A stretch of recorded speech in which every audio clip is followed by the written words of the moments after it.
and this is the 83 Firebird Trans Am.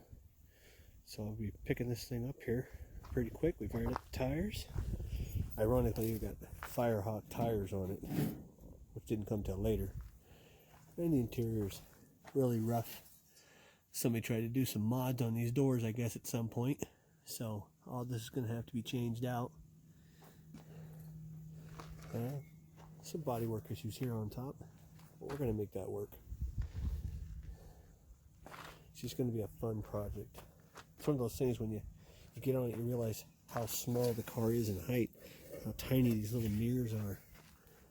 And you see a lot of these videos, these guys working on this, but you don't appreciate, I don't know, the scale of the vehicle. And well, just the overall enjoyment I'm going to get from working on this thing is going to be pretty fun.